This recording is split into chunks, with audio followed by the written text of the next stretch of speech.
Welcome to this week's insert of Self-Development Pill. As this is my debut video, I thought it would only be right if I share with you this information which changed my life the most. And this is all included in my debut ebook, which I published on Kobo Life, and I'll leave the link in the description below. Yes, this information inspired me so much that I had to write an ebook about it. So today we're going to discuss a little bit of the information that's in my ebook, and normally we're going to range on the main topic of minimalization. I really wish I knew this information when I was younger. It would have changed my life so much. But I hope it can be able to touch your life today as it touched and changed mine. As we know, when you look at how the world is today, you turn off your TV, you turn on your TV set, or you put on your radio. All you hear is we should get bigger phones and TVs, bigger houses and bigger cars. But the question that really lays at the bottom of it all is, do we really need all these things? Do we really need all these things for us to be happy? For us to live that soft life that they show us on Instagram, that everybody is constantly posting pictures about? Do we really need to keep on getting new stuff and feeding ourselves and spending our time and money on all these things for us to be happy? I spent a portion of my corporate life exchanging my time for money each and every month and daydreaming of all the things I could buy online. At the end of the month, I would be left with no money but money for transport to go back to work and exchange my time again for money and acquire more things. And this went on for a long period of time, and the cycle of doom would continuously repeat itself. Until one day, I came across this information I'm about to share with you, which is about the hedonic set point or the hedonic treadmill. So let me put my psychology cap on. So in psychology terms, a hedonic set point is the general baseline level of happiness a person experiences over a lifetime despite any temporary changes in the level of positive or negative life events. So basically what this means in layman's terms is that there's a range of emotions of how you normally feel despite a shift between the good or the bad things that happen in your life. So you're always going to constantly stay at a range of same vibration of emotions, no matter the bad or good things that are happening in your life. And then a hedonic treadmill is the tendency of a person to remain at a stable level of happiness despite a change in fortune or achievement of any major goals. So this is the part now that really shook me off. So in other words, in a nutshell, I'm saying to you right now that the same way you felt before you got that new car is the same way you will feel after getting used to it. Which can leave you wondering, right? So what's the point of it all? If the same way I felt, because when you get the new car, according to the hedonic set point, when you get a new car or you get a new phone or you get whatever that you needed, you're going to experience a high in emotions. And you're going to remain at a high for a long time, which is happiness. You're going to be happy that you have this new thing and you're learning about all its new features. And then you are going to get used to it. After getting used to it, you're going to experience a drop in your happiness.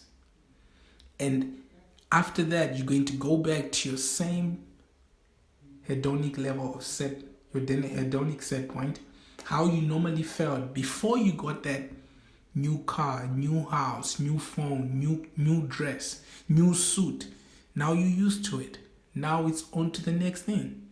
And the sad part of it all is that you might actually have feelings of regret and experience lower level emotions below your normal level of feelings below your hedonic set point.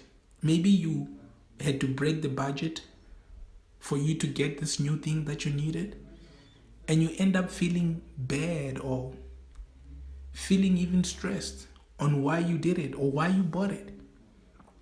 So as I mentioned earlier on, I was caught up by this web of the hedonic treadmill. Keep on buying and buying new things and buying things, and caught in the circle of doom. So you might wonder now, okay, Lennon, so how can I apply this into my life? So there's quite a number of ways that we can apply the hedonic set point and the hedonic treadmill in our lives in a number of instances that can help to improve the quality of our lives. And I'm going to list for you some of the things which I started doing, which changed my life, which I started applying the hedonic set point directly. So the first thing on my list is to avoid multitasking. As scary as that might sound, you might feel like you get a lot more done when you multitask, but science has proven that when you multitask, it's harder for you to get better at those tasks that you are doing. So it decreases your level of reaching and becoming an expert in those areas if you constantly have to jump between multiple tasks at the same time, which also gives you a lot of stress, and you will never be able to remember all the things that you did. So you want to avoid multitasking completely. And then the second thing would be always try to find meaning in your life. So what I mean by this is that it's so easy for us to get caught up in a rut that we continue experiencing the same thing over and over again each and every day. We are constantly on autopilot. So the way you might try to do this is maybe try to change the way your bed is or the way your bedroom is set up. Try to rearrange the lounge. Try to change your route when driving to work. Go and use another route. Maybe take a jog. Admire creation.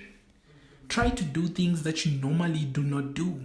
Try to eat foods that you normally don't do. Maybe if you're a left-handed person, try to eat with the right, or vice versa if you're a left-handed person. And doing these small tasks will help you see a brighter side of life. Then the next point we'll discuss is how we can focus on goals that we want to achieve, not what we feel obliged to do by society or the people in our lives. You know how there's so much noise in today's world, and there's people in the media constantly draining us and bombarding us with information.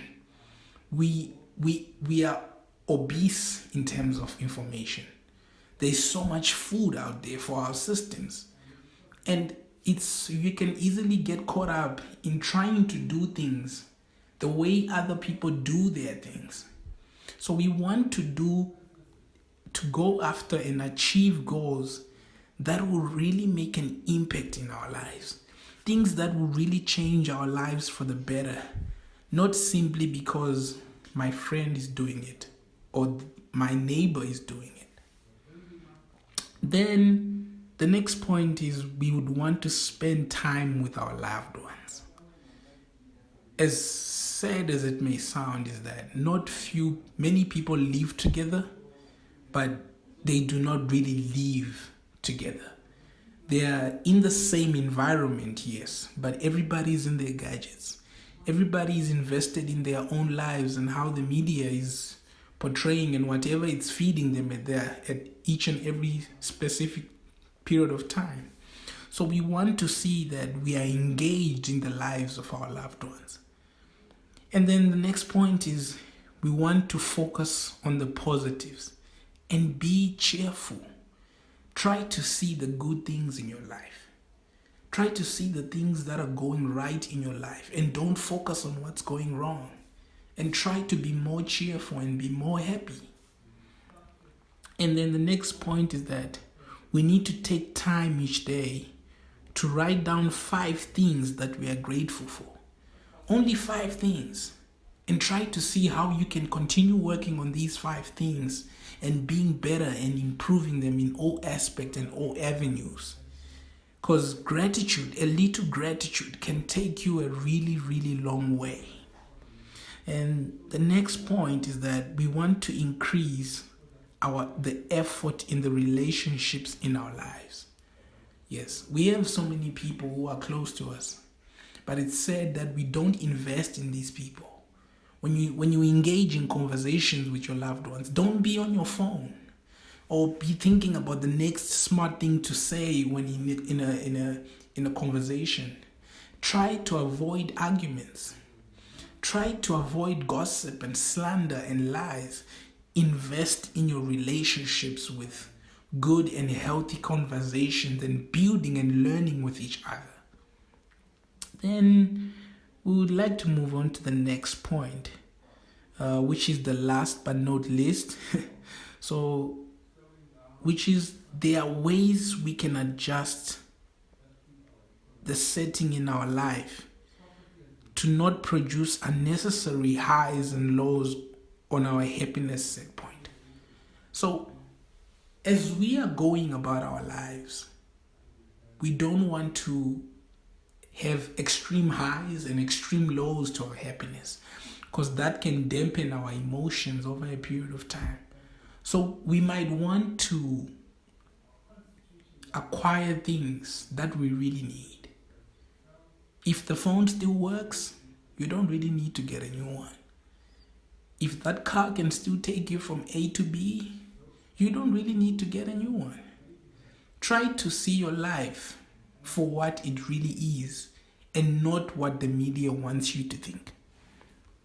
This and more I share in my ebook, A Different Way to View Life, which I will leave in the link below.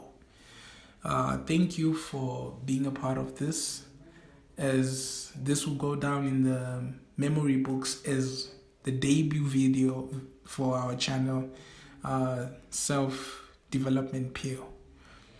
Don't forget to like and subscribe and to enjoy more great content like this. Thank you.